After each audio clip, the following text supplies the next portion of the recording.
What's going on, guys? It's your boy Justin Henry here with Prabhat Parmar. We are live here on Bleacher Report talking week 2 waiver wires. It's that time of year, week 1. We have our official first week of football in the books, P. And this is the time where everybody says you can win your league with a pickup. Let's talk about that because the waiver wire is going to be incredibly important this week. You can find some players that will help your team immediate starters, but then there's also some ticking time bombs waiting in the wing, P. We got a lot to cover in this episode talking waivers. Yeah, we do. And it's week one. And this is a good time to jump on some waivers. But just like you said, Jay, we're here to steer you in the right direction, give you some insight as to how much fab you should spend on them, and just make sure you guys get your season started off right. And we know that every league is different. We're going to focus on players that are under 50% owned in 12-team leagues. If you guys have additional players that you want us to cover, go ahead and feel free to join us in the chat, talk players that you'd be looking to pick up. Maybe you're thinking about dropping players. We will get you guys covered. But let's get into the list because we've got to talk about some specific players. We had games earlier on in the week. We had some later in the week. But P, there was somebody that stood out for you on the Friday night game, right? Yeah, there's a lot of people that actually stood out for me on the Friday night game. Herbert looked good, but that's for another conversation. But we're going to talk about Quentin Johnston, right? So, look, Keenan looked good, and I would be talking about Keenan on this show, but he's around 70% owned, so that's a little bit higher than what we want to look at. The next best thing from that game, we're looking at Quentin Johnston, right? So, this is a great offense. We know that Quentin Johnston in the past was kind of like a laughing stock, a walking meme, known for having butter hands. But he actually looked good in this game here. So we see some crafted up plays where, he's getting a lot of yak and whatnot, what have you, yards after the catch. And we know that Jim Harbaugh has a knack for building confidence in players that have previously lost a lot of confidence. So we know that this team had invested a first round draft pick in Quentin Johnston. A lot of people forget that, being written off as a bust. But there's a lot of good things to take from this game here. So, as far as what they're doing, the Chargers and Herbert, what it looks like they're doing is they're spreading the rock around, right? So, there's a lot of love. So, in this game, he's behind both Lad McConkey and Keenan Allen in targets. Keenan Allen with 10, Lad McConkey with 9, Quentin Johnston with 7 targets, 5 catches, 79 yards, and 2 touchdowns. So, although he's only 9% owned, I think he is somebody who is valuable, who should not be on the waiver wire for a few different reasons, right? So, not something I'm going to go break the bank for because I doubt that the consistency is going to be there. I think it's going to be a really great, a solid bench piece or like a bye week filler. But more importantly, let's say he does string up a few games of value. I think he's more valuable as a trade piece at that point. And not to mention, Keenan Allen, we know him, we love him, but we also know his history. He can get dinged up, he can miss a few games. If that is the case, then Quentin Johnston's value is just going to skyrocket. So one more thing to note about Quentin Johnston is, in 2 wide receiver sets, he lined up more often than Keenan Allen did there as well. So that should tell you a little bit something about how they're planning on using him. But Quentin Johnston, a name that we used to make fun of, he's out there on the waiver wire. He's worth about 3% of your fab budget. Well, I think a lot of people made fun of him, but that was one thing I never really like saw. It was an 8 touchdown guy last year. He got 700 yards. That's a productive player, and I think it was you dropped the catch, and so it looks bad on screen. But I think that's what people do. Unfortunately, in the fantasy world, is sometimes you see a bad play and you attribute that to they're a bad player. And I've never really lost hope with Quentin Johnston. It's just he got pushed so far down the draft boards, and now he's available in a numerous amount of leagues. This isn't a player I'd want to, like you talked about, this isn't a player I'd want to rely on a weekly basis, but he does have upside, especially if this offense does look the part. I think that's the biggest question mark here, at least for me, is does this Charger offense resemble what we saw on Friday or what we saw last year? Are they making an improvement in the passing game? And if so, you talked about Keenan, Lad McConkey, Quentin Johnston, even maybe Trey Harris at some point. There's going to be a lot of valuable pieces in this Charger offense, and you want a piece of it if it looks like it did Friday in Brazil. So great point there on Quentin Johnston. Let me ask you this. Is this a player that you talked about trading him? If you already have him on your roster, are you looking to trade him off of the good game, or you want to hold out hope and see a little bit more? No, I mean it depends on what the price is. It depends on if if you got people, maybe you have some Chargers fans in your team or in your league. I would be looking to move off of him. I see most of his value being in the trade market. You know, you mentioned it. You mentioned it yourself. Trey Harris is somebody who they did draft in the second round. So you gotta think that they're going to include him in some way, shape, or form in this lineup. So that's just going to be another mouth to feed. I like how they're spreading the rock around. I don't think that the consistency is going to be there with Quentin Johnson. So if an opportunity presents itself right now to trade him, I'm taking advantage of it. Not mad at that. Not mad at that. Well, I'm going to get into a player that I liked over the weekend, and I've liked this entire offseason, and that's Michael Penix. Michael Penix had a very strong performance, almost 300 yards passing, gave us a little over 20 on the ground, and then also a rushing score late. We saw that superhuman stretch out. And I've been talking up Michael Penix as a potential sleeper quarterback.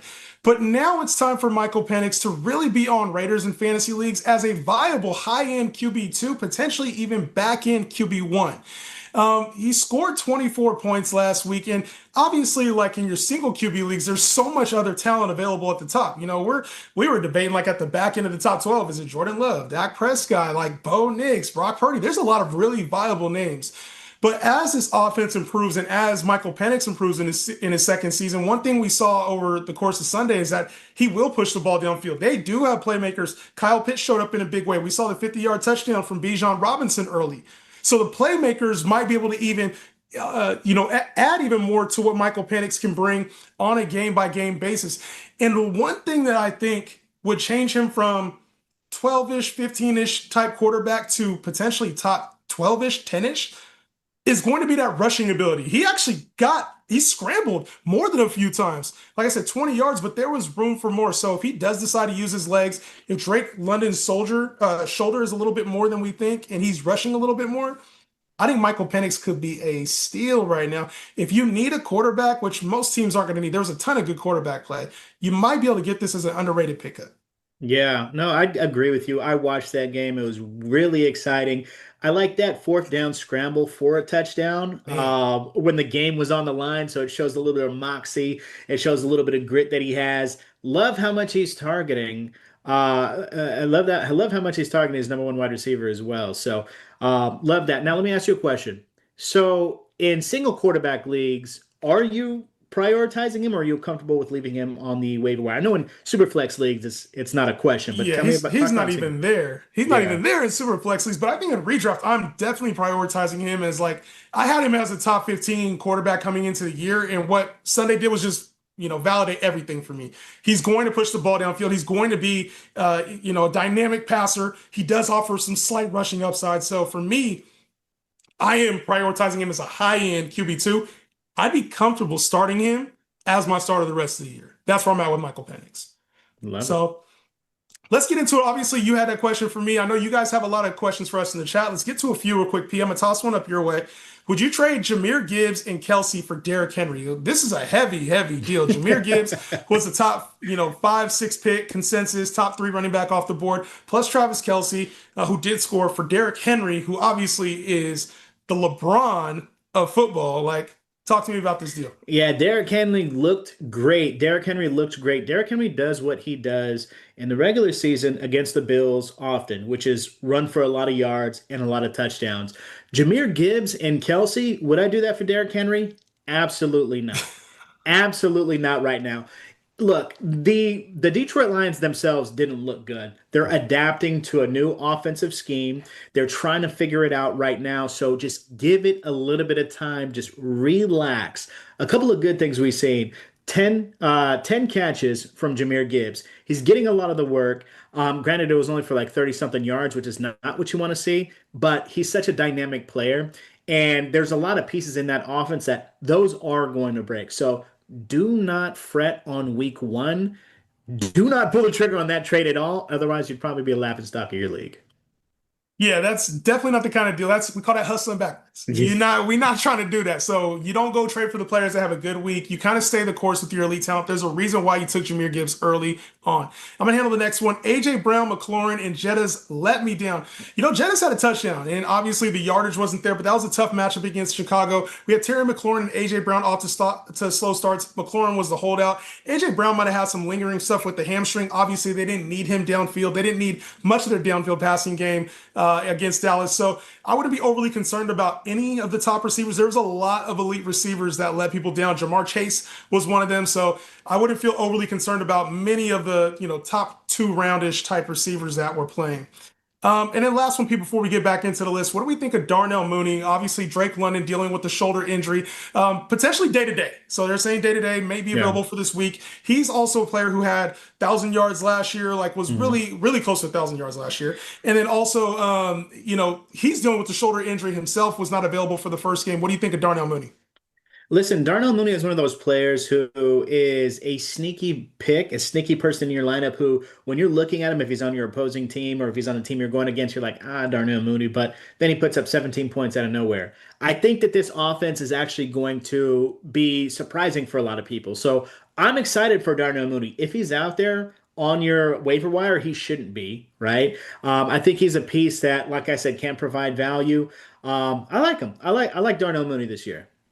Yeah, I think he's a good piece. It's tough because I think he belongs on rosters. He's tough to start every week. Like those Yeah. are the kind of players that I have a struggle with putting in my lineup as my flex or my wide receiver three. But he will have some boom weeks. He's the kind of player that if he had two strong weeks, I'd definitely be throwing him in any kind of trade. It's just like last year. Yeah. He was top 25 for like half the first part of the year and it kind of fell off towards the second half. So I think Darnell Mooney's a name that I'd be looking to move. All right, let's get back into the list because I think it's important to talk about waivers as well. We definitely will answer a lot of the trade questions that come in, so feel free to keep firing those up. But P, was there anybody else this weekend that caught your eye as a potential waiver wire pickup this week? Yes, yes. Somebody who I was grabbing a lot late in drafts. Oftentimes he was going undrafted. Dylan Sampson for a little bit of running back love here. So Dylan Sampson, right? So they drafted him in the fourth round, and they also drafted Quinton Judkins early as well. So we know Quinton Judkins is going to he was suspended. He signed in his agreement, fully guaranteed, so he can be ready for week two. I don't think that that's going to impact the value of Dylan Sampson at all. In this first game, we've seen him get 20 touches, commanding really that backfield, 12 rushes for 29 yards, but his value coming in forms of primarily in PPR leagues, 8 targets for 8 catches. So that 8 targets and 8 catches led the entire team, wide receivers, tight ends, and everything. So a lot of value on this Browns offense throughout the waiver wire as well. You can see the tight end. That was somebody I wanted to talk about. But Dylan Sampson really dominated in that passing game. He looks like he's going to be a safety blanket. I mentioned Judkins coming back or potentially coming back. He's going to fill more of that early down role, more of the up the middle, up the gut. But you got to figure that this Browns team, there's a chance that they're going to be playing from behind a lot. I know their defense looks great, but he's a safety blanket, like I mentioned. So he's always going to have that value, and especially in PPR leagues, like I mentioned. So he can be a really good flex value in PPR leagues. So if you are needy for running back, like let's say maybe during your draft, you've prioritized wide receivers, you prioritize quarterbacks, you prioritize tight end, and you kind of waited on running backs. This is a good bet for a solid, strong floor that could be in your flex. And I'd drop about 3 to 5% of my fab on if that was your draft strategy coming in. Yeah, if you wait on the running back position, I think he's a decent flex during bye weeks. He's not somebody that I would truly target in 12-team PPR leagues personally. But I do think you're right, P. He provides like a really solid floor, especially if you do have some higher upside options within your lineup. The one concern I do have is you talk about Quinton Judkins, potentially taking over early down work. The team still does have Jerome Ford.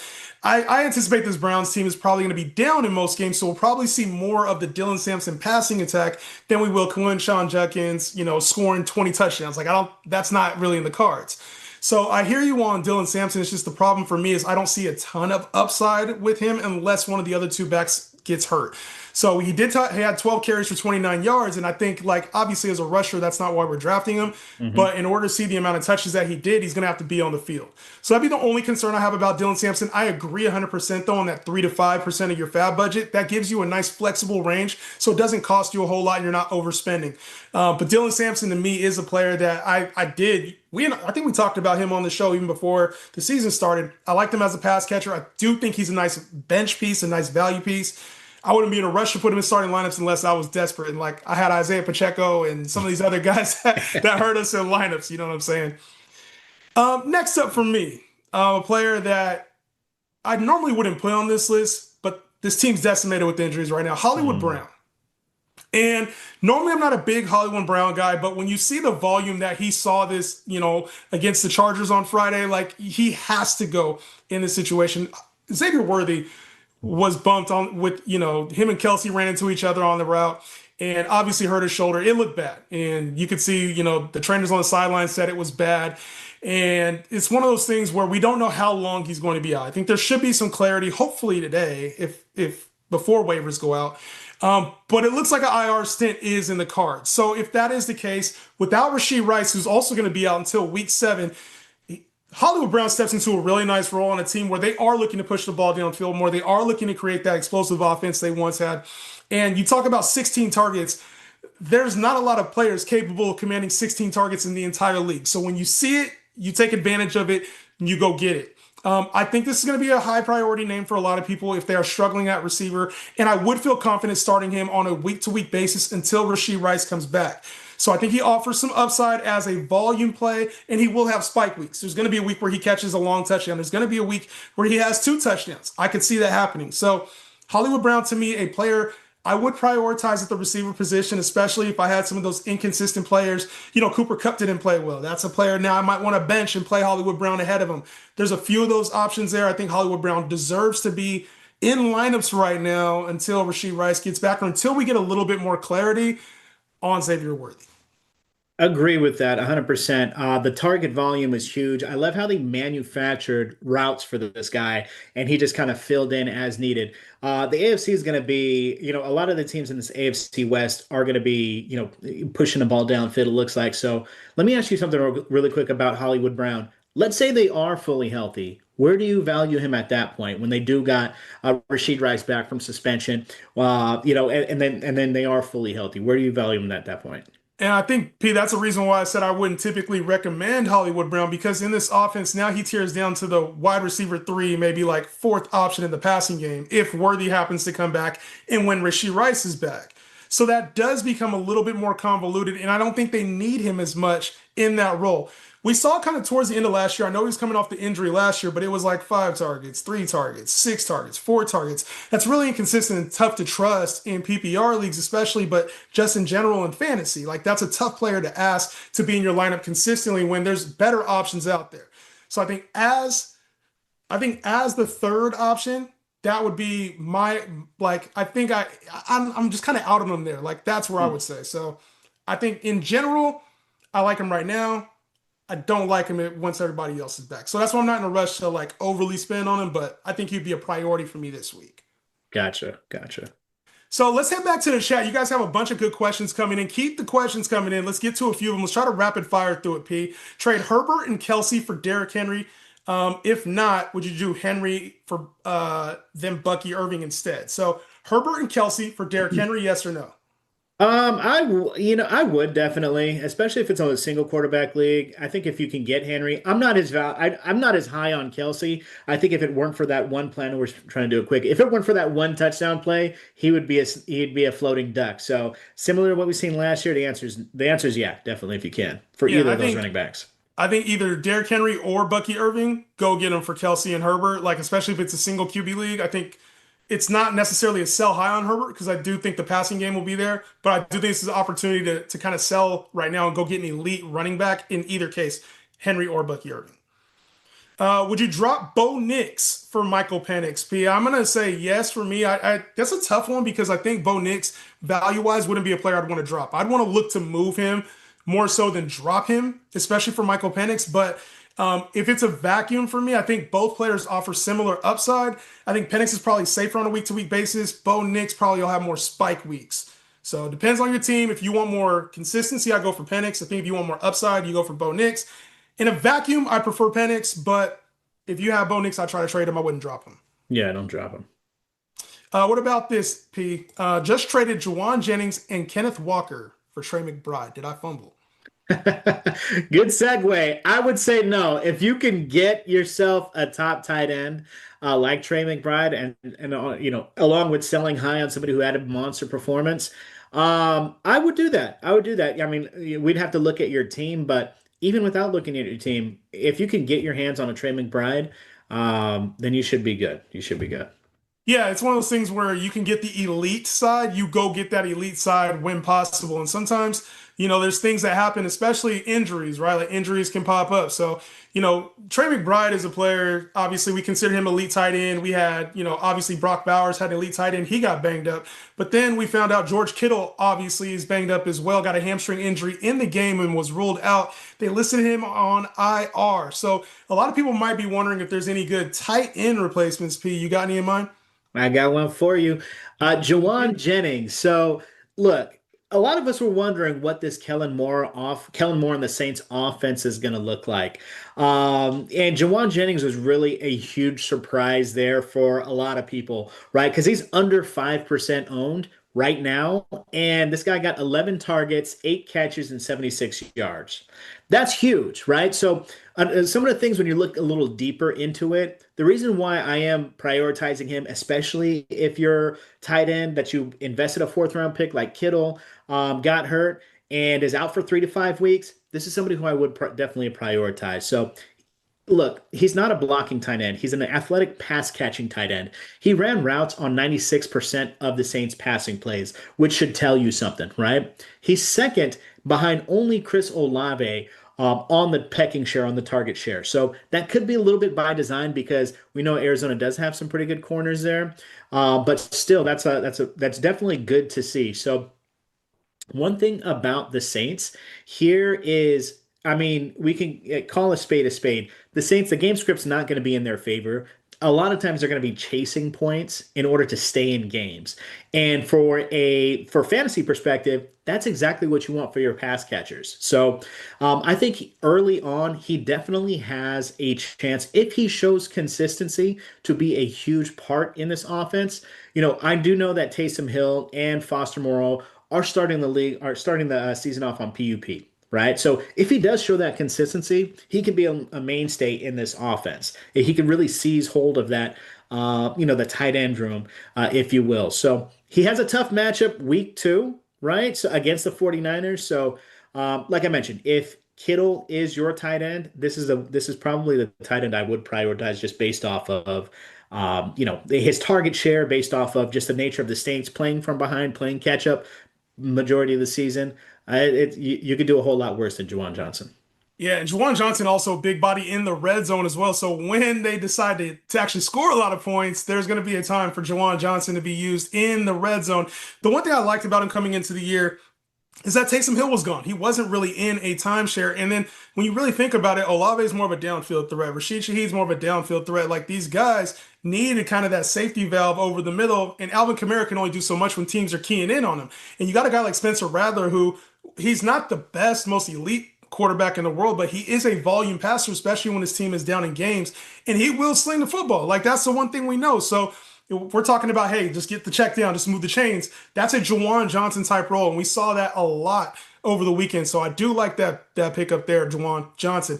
What about this, P? There's a lot of people who are going to be asking about Harold Fannin as well, Jr. from the Cleveland Browns, who is an upside play as well, had a strong performance. And you're debating between him or Juwan Johnson, and then you also have like David Njoku's in a time split with Harold Fannin. Which one of these tight ends do you like more, Juwan Johnson or Harold Fannin?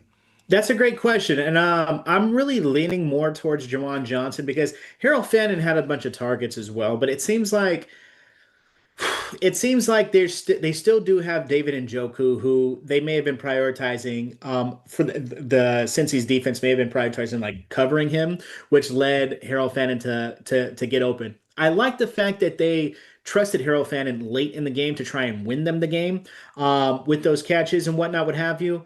I'm still going to lean for just the sake of game script to Juwan Johnson because he doesn't really have right now. He doesn't really have anybody ahead of him. He doesn't really have a safety blanket to compete with.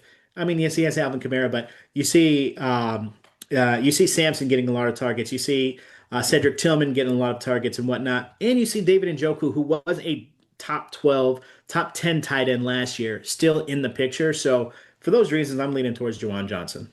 Yeah, you don't get to play Cincinnati every weekend. It kind of reminds me a little bit of Isaiah Likely last year, where we see the younger player play well, the older player didn't play well. Like, there's a reason we still drafted David Njoku as a top 12 pick. Him and Flacco are actually really good friends. So Yeah, I I know. think, so I think it was just a case of game script. Now he has a ceiling, and you could be, you could get rewarded heavily if you pick him up. I just wouldn't go blow the bank with him because I think Jawan Johnson has a better role within the offense. I agree with you there. Now, we've been talking a lot about Browns players, Harold Fannin, Dylan Sampson, and you brought it up, Cedric Tillman, another name. And like I said, against the Cincinnati defense, there was a lot of volume there to be had. But Flacco trusted him in this game a little bit more. We saw Jerry Jeudy have a bad drop, a couple plays that he probably wishes he had back. But Flacco gave him 8 targets. And when you see 8 targets from a receiver with Joe Flacco, that means he trusts you.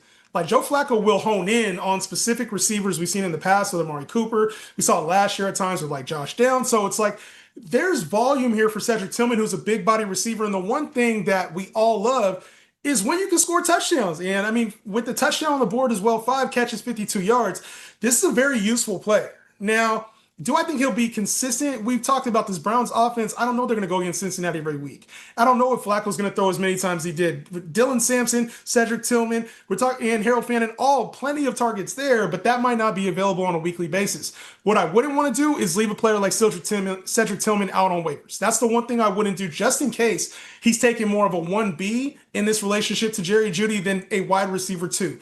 So I think if Cedric Tillman is out there in your league, in your deeper league specifically, there's no chance I'm going to let waivers go by and not at least put some kind of bid on him. I wouldn't want him as my every week wide receiver 3, but I think he will be a very good depth piece to have moving forward, especially if there's any injury or changing at the guard at the receiver position. Cedric Tillman, a name I wouldn't want to leave out there on waivers. I agree with you. And for those people who were on the waivers last year, Cedric Tillman was a surprise. So I see this continuing. I see this, I see them team being a solid player in their plan. So I love that snag, Cedric Tillman. How much fab are you spending on him?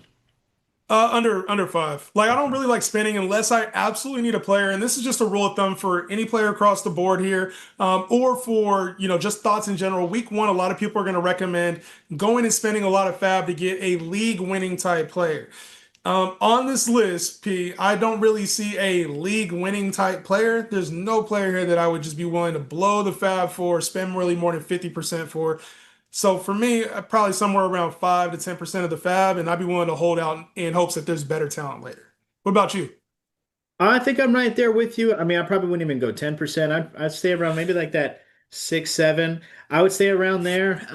Because I had him last Man. year. I think he could be a solid flex option here for you guys. Yo, let us know what y'all think about the list. Let's get a couple questions and then we will go back over the list in just a second. Frank is asking, do you think it's worth putting Sampson as a flex player in week 2? What do you think about that, Pete? I do think so. I do think that. Listen, you got to think that they're going against Baltimore Ravens, who just dropped 40 points. So if they're going to have any hope in like keeping pace with that offense, they're going to be spreading the rock around. I think Dylan Sampson is, a PPR monster. If your league is PPR, then I think he's worthy of a shot because I do see them chasing points in that matchup. I think it all depends on who you have on your lineup because it's a floor play. It's not really a ceiling play. So just be careful with that, expecting like 20 on a weekly basis. Yeah. Do you think Ramondre will have any value? I think so. I think that offense in general just, it kind of struggled a little bit, but going up against the Raiders. It didn't seem like that points wise, but when you look back fantasy wise, like Travion Henderson, we didn't see a whole lot out of him. We saw like Kayshon Boutte have a really big role. Diggs was kind of mid. Demario Douglas got the touchdown, but like had a weird total. Like, wasn't it under? Didn't he have like negative yards or something? It was kind of a crazy Yeah, number. it was nuts. It was nuts. I personally don't think Ramondo is going to have any value. As the No season value goes, at all, so you cut him. I would. Yeah, I mean, I like if there's somebody better out there, possibly. If Quinton Junkins is out there, I would definitely cut him for him. Facts. That just I is think what I it think he'll is. have some. I think he'll have some RB3-ish type value, bye week value, and maybe he's not the RB2 that you want, but I do think Ramondre until Travion takes over, I think he'll have some value. What about Emeka Egbuka or Mike Evans? Which one are you starting? If you had to pick one on Mm. this team, which one are you starting? We saw Egbuka have 2 touchdowns. Mike Evans had a decent game, nothing Mike Evans-ish like we weren't, a lot of people expected. But Egbuka or Evans, who are you starting? Typically it would just be a smash Evans start, and I'm probably still leaning there. But one thing about Ibuka, and I don't know if you've heard this or whatnot, but they've been talking about it. Mike Evans actually commented on it. The last play of the game, that game-winning drive, Ibuka called his own number, and he was like, "Look, hit me in the post. I'm gonna dust this corner. I got us." And that's exactly what we've seen. So that to me speaks volumes. I mean, he's definitely got high upside. I think they both do. I think I'm gonna have to see it for another week though, and I would still lean Mike Evans for that Yeah. reason. I think I'm going Mike. And obviously, like it's good. It's good to see Ibuka, hit those 2 touchdowns, but that's also what catapulted his value was the 2 touchdowns. He only had 6 targets, only 4 catches. So when we kind of peel back the layers a little bit, if Mike had 2 touchdowns and Ibuka had no touchdowns, we might be talking about a whole different game, and you might be saying you might be panicking on Emeka Ibuka. So I think just it's okay to start to take note. If it becomes a more consistent thing with Ibuka, then I think it's time to talk. But for now, Mike Evans. Anything on Joe Mixon? I haven't heard any updates on Joe Mixon as of now. At least from anything I've seen, right now he's at least out the week 4 with he's on the NFI list. The Texans have a week 6 bye, so my guess is that the soonest we would see him would be week 7. Yeah, I agree with you on that. Last one, P. Do you take Pittman or Tillman? Michael Pittman or Cedric Tillman? Michael Pittman looked the part, bro. Yeah, this is a good one. I'm taking Pittman just because I believe he's going to be the number one wide receiver there. I think that Daniel Jones, although he's a laughing stock, I think he does well for the values of Pittman and all of the other pass catches there in terms of like, the mediocre routes, in terms of getting Michael Pittman back to his PPR value, what we've seen prior to Anthony Richardson being there. I'm taking Michael Pittman. Yeah, Pittman, I think if you had Pittman, you probably had him too low or you got a great value on him. Pittman's like a wide receiver 3. He's not down there in this Cedric Tillman range. Pittman's a every week start, in my opinion, in 100%. fantasy. 100%. All right, just to recap the list of our waiver wire pickups for week 2, we had Quentin Johnston, Chargers receiver, excellent pickup if you're looking for upside. Michael Penix, a weekly high-end quarterback 2 for both of us. Dylan Sampson, a floor-based RB, pass catching, as P noted, pass catching specialist for the Browns, even with Quinshon Judkins back. We Hmm. have Hollywood Brown in the wake of Xavier Worthy's injury, obviously Rashee Rice's suspension. Hollywood Brown, an upside play for the next 6 weeks. Juwan Johnson, pass catching tight end for the New Orleans Saints, has a nice role with Spencer Rattler. Between him and Harold Fannin, both of us suggested Juwan Johnson. Cedric Tillman to finish things off as a high upside wide receiver, good backup to have, somebody you can put in your flex during bye weeks, P. As we head into week 2, P, anything else you want to know? Is there any other takeaways you have? Obviously, don't lean too much into, the week 1 results when it comes to your star players, but for waivers, you got to be active in order to get some of these guys. Yeah, you're going to see that the teams that are the most active tend to, have better results as the season goes along. Oftentimes in week ones, you're going to see some players that you want to spend a lot of fab on. We are here to tell you that right now, there's nobody that you're going to want to really break the bank for. So yeah, just kind of keep that in mind and wait for those big ones to come, and we'll give you guys the insight on that, obviously. If you lost in week 1, don't blow all your fab just because you want to make a change. Listen, we have a lot of time left in the season. A lot of these players that we're talking about will be fantasy relevant, but most of them aren't going to be league winning type ads. So just be careful with that. Make sure you plan strategically, use your waiver priorities strategically. And guys, we will see you on the next episode. For Justin Henry, for Bob Parmar, peace out.